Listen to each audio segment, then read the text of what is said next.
Namaskar, I'm ASHOK VYAS, and in today's Insight Tonight with ASHOK VYAS, we are delighted to be joined by three seniors who are facing the challenge thrusted upon all of us by COVID-19, how the life has changed once all of us are homebound. There is a kind of stillness in air, and life seems to be suspended in some mysterious way. But wherever we are, we always look for ways to move ahead, and we always try to find the best way to make something out of whatever is given to us. And I take this opportunity first of welcoming Nalini Jutani ji. Dr. Nalini ji is a psychiatrist, and she's also author of three important books. One of them was an uncompromising activist.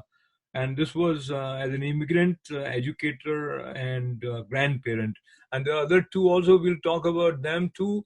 And I'm also happy to see that we are joined by Mukund Mehta ji, who is known for his work with seniors through India Home, through various senior organizations. And I also take this opportunity of welcoming Dr. Virender Jutani ji, who is not smiling right now, but he normally he smiles a lot.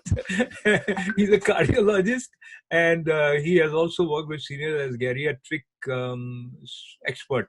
So I this time want to begin with Virender ji, because having seen how the body offers its own specific challenges for all of us as we age. So, as a as someone who specializes in geriatric, how do you see is the current environment offering some additional challenges for seniors? Ashok ji, elderly particularly are at more risk for just being an old.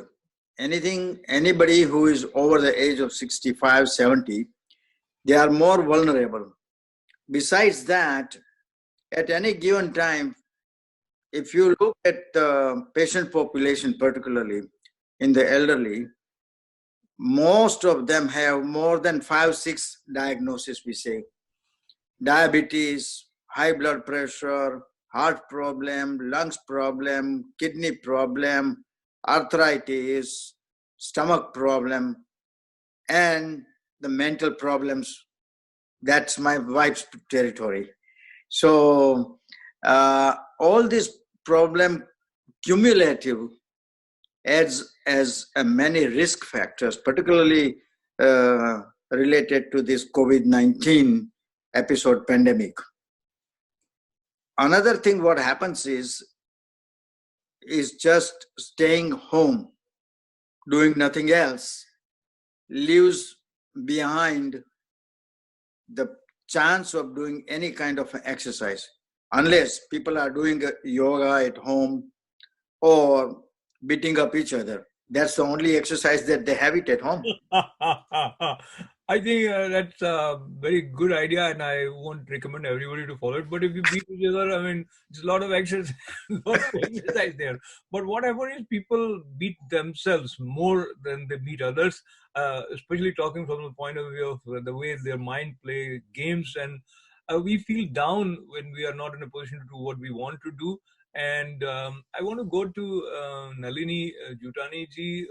In terms of, in general, some people are more motivated than others. And what is it that can be done for those who most of the time also feel little low, but now they feel that whole world has fallen? And in what way you can suggest some ways to see the positive as well as have a conviction that there is a light at the end of the tunnel? So, Ashok ji, we have to keep a balanced life and remember that this is a phase of our life that we have never seen before. However, a new journey has begun, and the initial phase of shock about what is happening, what will happen, and the fear that sets in leads us to becoming overwhelmed very quickly. And so, sadness, what will happen to me, my family, and so on, can lead to panic attacks, which is fear of something's going to happen. And what is that something is like everything that one does, a cough, a sneeze, is that going to be COVID? Is it now come in my house? So we have to learn now a new way of life, and that is what we will be doing, and we have been beginning to do with the help of other seniors, our families, as well as the technology, which is keeping us occupied doing things that we enjoy doing and keeping a nicely balanced life. So talking about balanced life, balanced thought process is also important. And as pointed out by Nalini ji, there are simple symptoms which causes alarming panic. If you are just sneezing, you can start thinking that will it lead to something so horrifying. And another thing, Mukundji, before I request you to share your impressions about how seniors are coping with it, uh, this is a very challenging situation in the sense that those who are in hospital, family members cannot visit them, and even once they pass away, it is not the normal funeral. So it is hard not to think about these sides. How personally you think a general reaction from seniors is heard, observed? Your take. Ashok ji, seniors are really worried about what is going on nowadays, particularly when their family member or friends or relatives are in hospital. They cannot visit, and if somebody passes away, for example, in our own Indo-American senior citizen, where I'm a president, we lost 4 members in just last 2 weeks. We cannot attend the funeral. We cannot do anything more. Even their family say that they have to view the funeral ceremony and the final rites on televised method. So I think everything has gone topsy-turvy, and the social interaction is almost zero. And that is why we have to keep the seniors physically and mentally active. And we have initiated some mental programs, so that they can share their views as to some event or experience or episode when they first came to this country, and what was their reaction, something which was different from India, and it has an impact of a wow, what is going on here, and share their views. So we try to keep them mentally active that way. And later on, if you say, I'll say some anecdotes. So we'll come to that also. And Dr. Jutani ji, talking about how to take care of one's heart when there are so many pressures and reasons that people will be anxious and there'll be stress. That possibility is lurking around the corner, especially what we heard, having lost 4 members of a group, an organization, friends. It is tough, and as you are aware that New York being epicenter of this corona crisis, we have lost so many New Yorkers, and so we have to process all this and yet find a way that we are collectively moving ahead. So based on your experience, the lesson that you would say we are learning these days, what is that important lesson personally? What would you say? Uh, with related to the age is not a bar to do any kind of exercise. Even if you have a heart problem, even if you have a bypass surgery, you can, prior to this episode of pandemic, when we were able to go around doing the exercise, same thing is more important even when you are locked down. If you have a big house, you can go up and down. You can go first floor, basement, main floor, go around the house if you have a yard. As long as you keep a social distance, you can do the exercises. You can walk on your street, keep enough distance between the two, keep a mask on, and you have a gloves if you are touching anywhere else. Make sure about the touch. When you come back, take the gloves off so that you don't touch with the contaminated gloves all over your house. Secondly, mental hygiene is very important. Yoga, we all know, mind has an effect on the heart. If you do the yoga at home, which is a good exercise, do pranayam, kapalpati, etc. There are so many websites where you can do the yogas at home. Third thing is the medication. I know it's a tough time. It may be difficult to get the medicine. However, the pharmacy being an essential service, you will be able to get those medicines. Do not try to hold on to the so-called chloroquine. So there are many opportunities along the way, is one way of putting it. And now, isolation or being by yourself, and some people are with family members, some people are not with their family members, some people are stuck with some friends. I shouldn't say stuck, but they are stuck at a place which is not their home. So talking about isolation, some people are good at finding a way to go within and enjoy a sense of solitude. Some people always crave for company. As a psychiatrist, Nalini ji, how have you seen people reacting to a sense of loneliness or being by themselves in different ways? And what would be your advice in these circumstances? So isolation is one of the thing that every person is going to reach in their life as they begin to become older. They go outside less and they are by themselves and they have interaction with family less and less.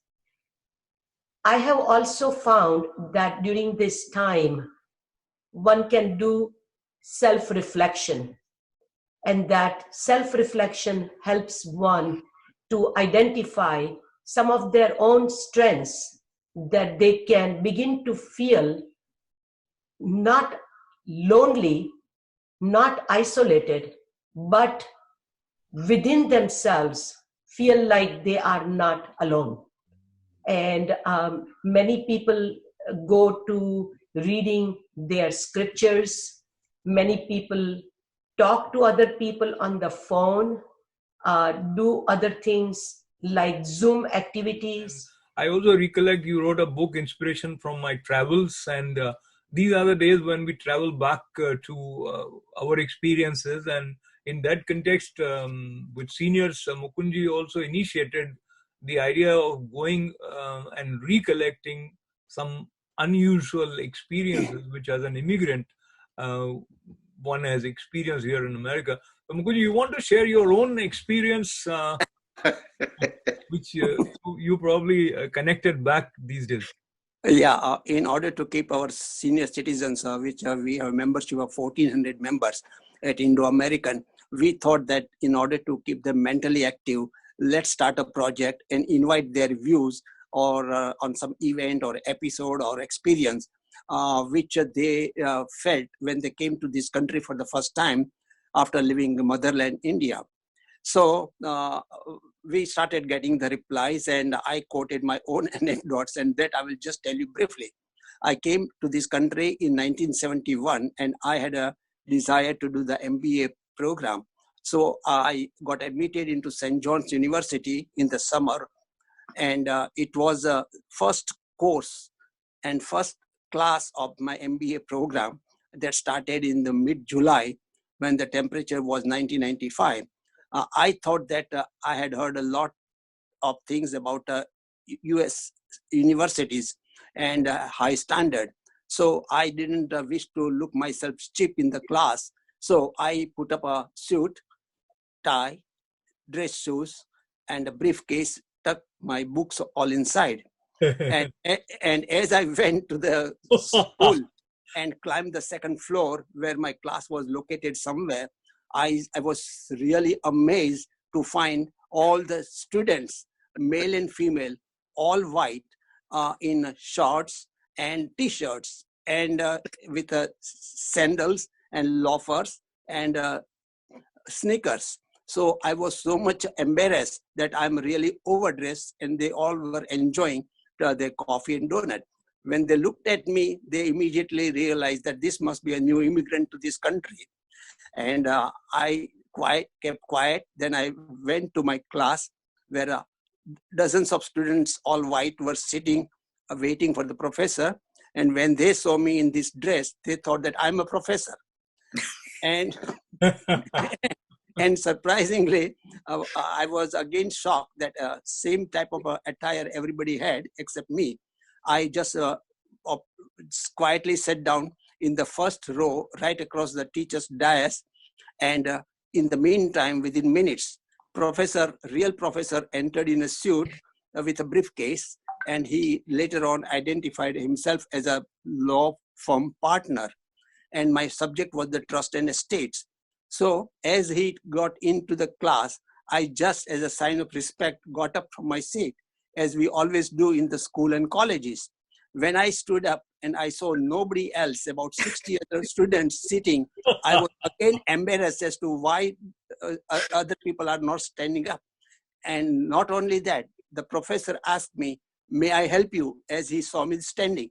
I said, no. And I just quietly sat down, and it was a lot of embarrassment for me. And whatever happened in that class went above my head. I learned nothing. And when I was returning home, I was thinking of that Indian proverb, Pratham Grahe Makshika. And when my wife at that time, Translate that. Pardon? Translate that. You said in Sanskrit, Pratham Oh, Grahi. Pratham Grahe Makshika. That means some problem arise when you start eating some food, and right in the first bite you get some mosquito or some fly. So that's what happened to me, being the first day of the class. And when my wife, at that time 26-year-old she was, and she said, "How was your class?" I said, "Oh, that was terrific." And my daughter, who was young, said, "Daddy, I was waiting for you. Let's go to the park across our apartment." And we went there, and I enjoyed the fresh air. And I was really having a real embarrassment of my behavior in the class, which was something untraditional to this country. And even the professor didn't realize, because he grew up here, as to why I stood up. So that was really embarrassing. I appreciate you sharing that. And I think what you brought with you in the form of your, if I use the term sanskaras, as to how one demonstrates being respectful to the teacher, etc., was a part of your upbringing. And interestingly, now the whole world has recognized the part of Indian cultural tradition of Namaste. Talking about it from the point of view of current scenario, as a cardiologist, Dr. Yutaniji, do you see there are some habits which were part of Indian cultural traditional life that are probably coming back in some way, in terms of hygiene and how you relate to others, etc.? Your take. I think what happens is, particularly from the heart point of view, way back home, we have Ramu and Maharaj and everybody else. So, oh, can I have a glass of water? You call your wife, say, give me a glass of water. Give me this. Do this for me. People back home, when I go home and I see you have some, the hairs that fall, they just throw it out of the window or in their own home on the floor. I said, who is going to pick up this? Oh, Ramu will come and he will clean the things. Now, these are the simple things at home, which if you do it yourself, gives you good exercise. Just simple doing like vacuuming. Nobody does vacuum at home in India because there is somebody else who is going to do. If you do those simple things here, I sometimes kid around and say, well, I'm a cardiologist. You come and ask me, what should I do? I said, okay, go and do the treadmill exercise. But first join the club. Now, joining the club might be 10, 15, 20 or $100. Then you go say, okay, I'm going to do the exercise. So go and get sneakers for $150. Then you get the jogging suit for the exercise, for the treadmill, spend money on that. Instead of spending all that money and coming to me, if you just mow your own lawn, do your own vacuum, it's pretty good exercise. Go upstairs and downstairs. Go get your stuff yourself. Don't ask your wife to do it. I think wives should. I think he's very, very keen on making his wife happy. So I think all these advice that you are giving are very, very useful. So let me go towards back. Your voice is not there. No sound. No sound. Oh, no sound. Now you can hear me? Yeah, I No, can no hear. sound. Yes. Yeah. Now it's coming. Okay. So now looks like you are very, very keen on pleasing, especially your wife. Unfortunately, we are also joined by Nalini ji in this show. So going from Virender ji to Nalini ji, with a question that you have also written a book, Inspiration from My Travels. You want to recollect any of the travels that you enjoyed very much, and especially it becomes even more significant because now, as you know, nobody can travel. You cannot even go to Times Square, and we have seen images of all these places with nobody around. When I say all these places, be it Ganga Aarti or Times Square, without anybody. So connect with your travel experience and how being at home.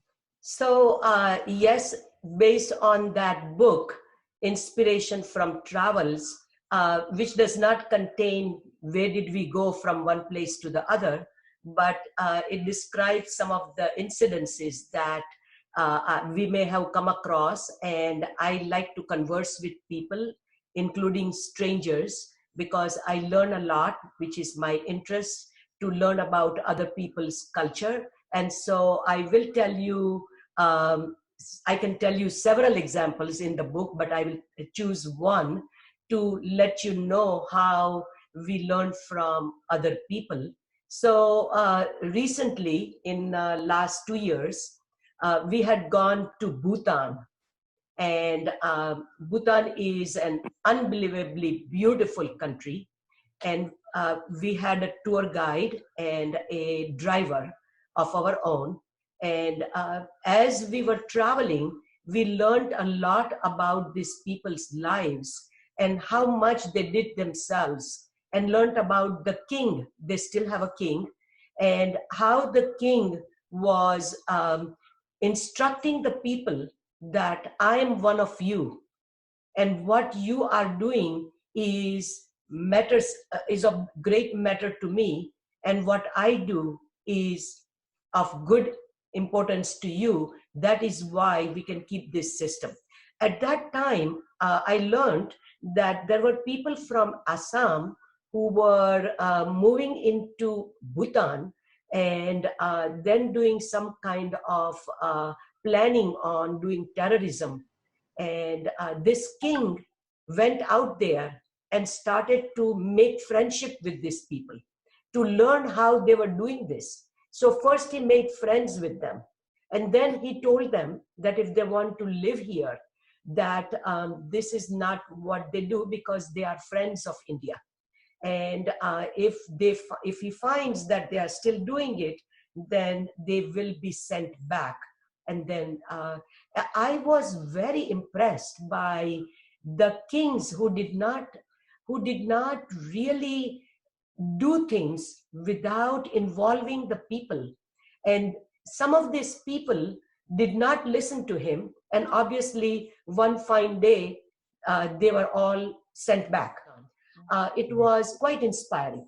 Absolutely, it is inspiring, and also the reference of Bhutan makes me happy, because that is a country which pays so much importance towards overall happiness quotient.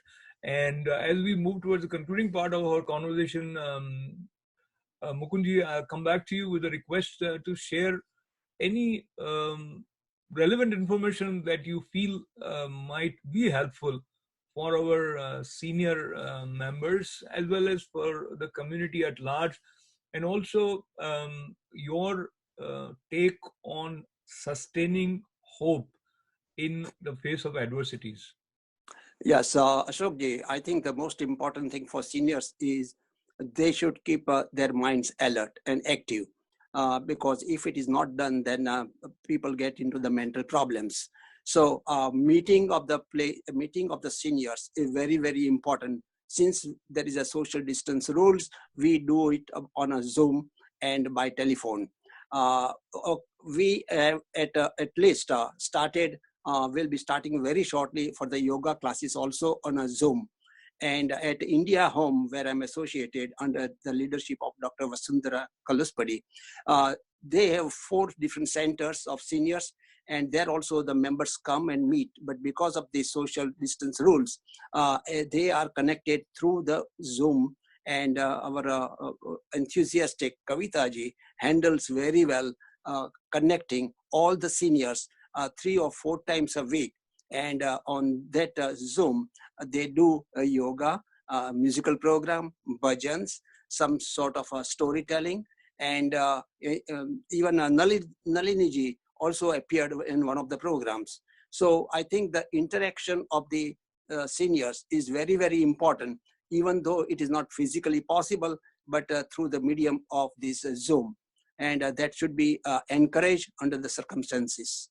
Wonderful. So I appreciate this tip from Mukundji. And what I realize, in one way, we are saying that life has come standstill.